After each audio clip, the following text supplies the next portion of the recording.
muraho. Amazina yanjye asanzwe nitwa Didier Mugiraneza, nkaba ndi umukinnyi wo mu Runana. Felicien, wowe wamukunze utaramubona cyangwa ukunze ukuntu akina mu Runana n'uyu nguyu. Felicien rero ni uyu musaza wa Benita na Mutesi, kandi Felicien niwe wa wundi ujya wumva wigisha urubyiruko ndetse akanarukangurira kwirinda. N'uyu rero Felicien, niba wajyaga umwumva utaramubona n'uyu nguyu. Twihuse dore Mutesi n'uyu nguyu, wa wundi wagurukije ibinyoni we na Petero akamutera inda, yewe akaza kubyara umwana, akaza no kurwara fistule, ndetse kandi n'umwana we akaza gupfa. N'uyu nguyu Mutesi rero ndabizi benshi mukunda ijwi rye, rero n'uyu nguyu namubazaniye uyu munsi. Reka tudatinze, n'uyu ni Petero bafatanyije kugurutsa ibinyoni akaza no kumutera inda. N'uyu nguyu rero Petero wagurukije ibinyoni we na Mutesi.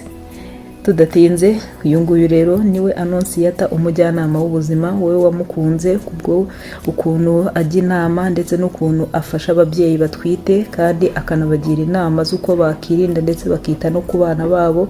N'uyu nguyu ujya wumva, niba wajyaga umwumva utaramubona, umujyanama w'inyarurembo n'uyu nguyu.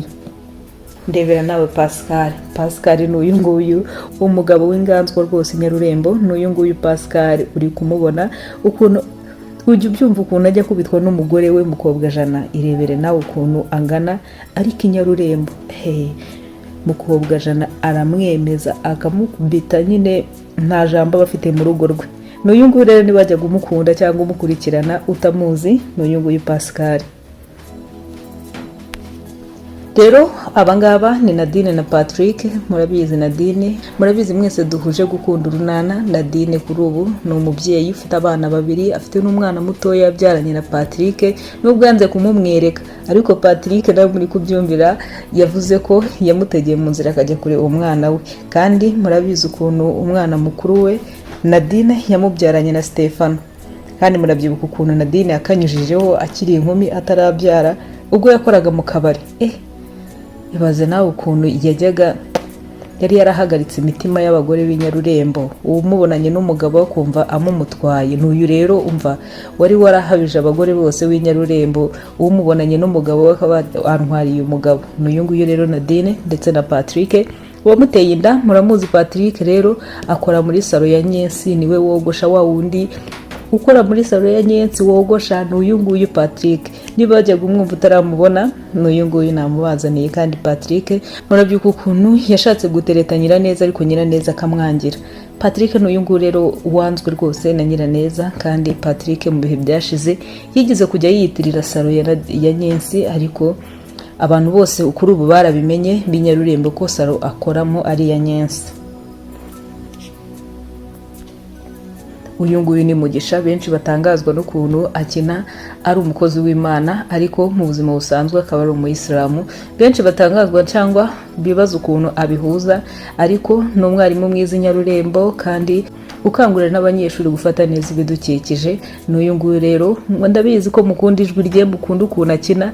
N'uyu nguyu niba wajyaga umwumva utaramubona, Rangwida nawe n'uyu nguyu, Rangwida Mukamisha muramuzi namwe. N'uyu nguyu rero mu Runana ni nyina wa Nyensi, akaba nyirakuru wa Lopez. Kandi tuvuye Inyarurembo mu buzima busanzwe ni umubyeyi cyangwa ni nyina wa Lopez mu buzima busanzwe, ariko Inyarurembo akaba nyirakuru wa Lopez mu buzima busanzwe, akaba mama we. Dore rero Agnes n'umukobwa wa Lopez ni abangaba. Murabyibuka ko kandi Lopez kuba ari umwana wa Nyensi aribyo byatumye ubukwe bwe bupfa we na Titireri bakaza kubusubika. Rero urumva ko murabyibuka Agnes nyine ntago ari mu bihe byiza byo gutakaza umukunzi we, bari bafitanye ubukwe bakaza kubusubika kubera ko Agnes afite umwana ari we uyu nguyu Lopez. Niba tujye turukurikirana mwese Urunana, ibyo ndi kuvuga murabizi rugeze aho ruryoshye cyane. Lopez rero n'uyu nguyu w'Inyarurembo mu Runana, akaba ari umukobwa wavukanye ubumuga, gusa mwese murabizi mwe dufatanya kurwumva kuri ubu ngubu yarakize ameze neza. Dore Bushombe rero wiza kuze Bushombe Wizakuze n'uyu nguyu, ndakeka mwese mumukunda, abamukunda, abakunzi be, n'uyu nguyu rwose umusaza w'inyarurembo Wizakuze, ariko amashuri akaza kuyasoza. N'uyu nguyu akaba papa wa Kelele ndetse na Obama. Kelele rero nguyu ni umukobwa w'inyarurembo, abana akaba mushiki wa Obama. Kandi Kelele murabizi ukuntu ari umukobwa rwose ukunda gukora uturimo tw'amaboko, dore ni umworozi, yorora inkoko inyarurembo kandi n'inkwavu. Rero n'umukobwa nawe wa Kankwanzi, kandi Kankwanzi akaba umugore wa Bushombe inyarurembo. Mu buzima busanzwe Kankwanzi n'ubundi ni mama wa Kelele, ariko no mu buzima busanzwe tuvuye inyarurembo ni na mama we mu buzima busanzwe. Kandi Kankwanzi muramuzi kuntu ari umugore nyine w'umwiyemezi, kumva ko umugabo we yaguze moto akumva yamuhekaho inyarurembo bose bakamubona. Murabyibuka mwebwe mwese dukurikirana urunana. Rero Kankwanzi n'uyu nguyu ujya wumva byabice bigacika. Rero inyarurembo ngo afite umugabo wize, afite umugabo nyine usirimutse. N'uyu nguyu rero, n'uyu rero Filipo w'inyarurembo akaba umugabo wa Budensiana. Filipo kandi akaba ari mu bafite urugo rw'intangarugero inyarurembo, yuzuzanya n'umugore we, barafatanya imirimo yo mu rugo kandi bakumvikana ku iterambere ry'umuryango wabo. Niwe rero ufite na buca, niwe ufite buca inyarurembo kandi akagira na boutique. N'uyu nguyu rero Filipo we na Budensiana. Kandi Budensiana nawe uramubona, umudamu benshi bakunda ijwi rye cyane. N'uyu nguyu rero Budensiana. Stefano inyarurembo, n'uyu nguyu ukunda abagore n'uyu nguyu ukunda abagore inyarurembo, niwe wateye inda Nadine, kandi murabizi kandi ko ari nawe wateye inda mukobwa Jana. Kuri ubu ngubu nubwo itaravuka ndetse nta nubwo barabimenya cyane, ariko twebwe turukurikirana turabizi ko iriya nda ari iya Stefano. Kandi ikindi nuko Stefano murabizi ko ari umufundi inyarurembo, akaba akunda guhatanira ibiraka ndetse afatanyije we na Bushombe, bakaba bakubaka kandi bakaba batsindira n'amasoko. Akaba ari umugabo ukunda kuba yatanga akaruswamo. Dore Nyiramariza rero umugore wa Stefano n'uwo nguwo, ndetse na Kantengwa n'uyu nguyu nawe muri kumubona, umukobwa mwiza cyane. Aha rero tugeze kuri ba bandi bari kuri koroza muri iyi minsi rwose mu runana, Leya ndetse na Titireri ndetse na Nyesi. Abantu kari batatu rwose urunana bararwihariye muri iyi minsi. Niyo nkuru turi kumva, tuba dushaka yuko itana ducika, cyangwa urunana rwose rubaye tukumva iyi nkuru itaburamo. Tugeze kuri ba bakinnyi rero, buri wese abashaka kumenya cyangwa buri wese ashaka kubona bitewe na role baba bafite mu runana. Rero benshi bafite amatsiko yo kubona Leya ndetse na Titireri. Leya rero n'uyu nguyu wari inshuti ya Nyesi, murabyibuka mu runana byatangiye bari inshuti, ariko kuri ubu ngubu bitewe nuko bose bari guhatanira kuba batsindira umutima wa Titireri, nta bucuti bagifitanye.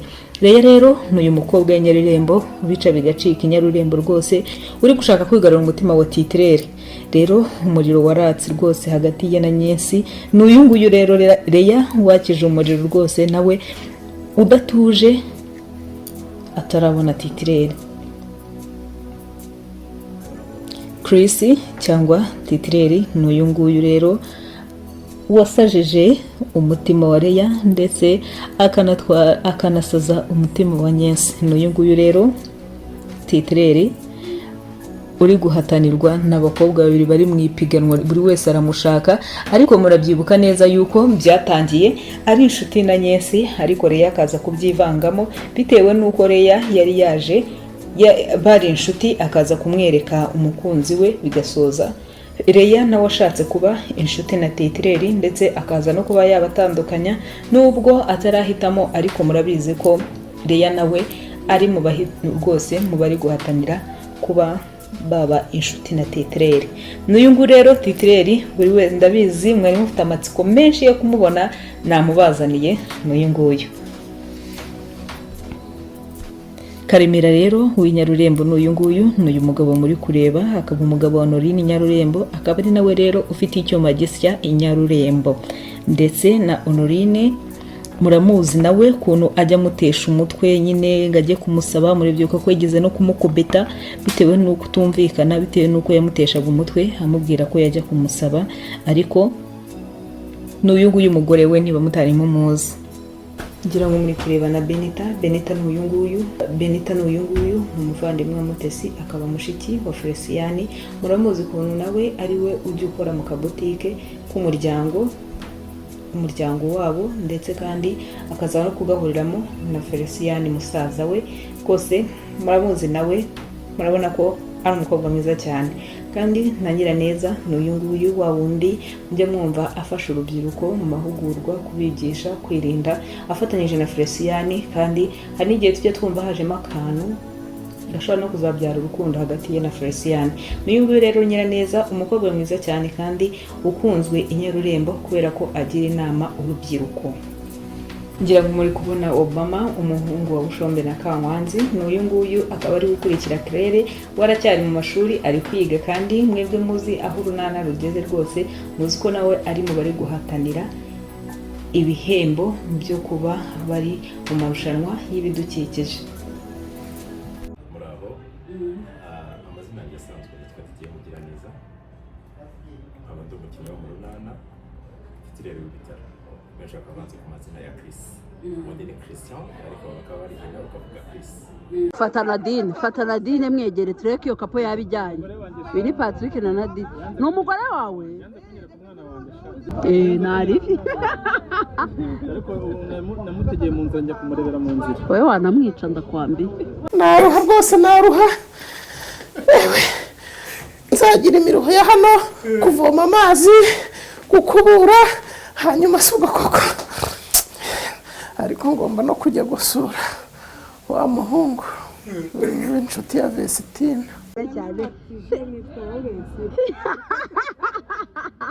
Nyiramariza sheri wanjye. Urinde mu runana. Amazina yanjye nitwa Uwera Clarisse, mu runana nitwa Kantengwa nk'uko babivuze. Kantengwa. Beni, jya kuri botike ngiye rwose ndumva nameze neza. Ubagize mukoma. Ndumva ndwaye mu nda. Mu nda? Mu nda nyine. Bije bite? Mbese kurwara mu nda si bisanzwe.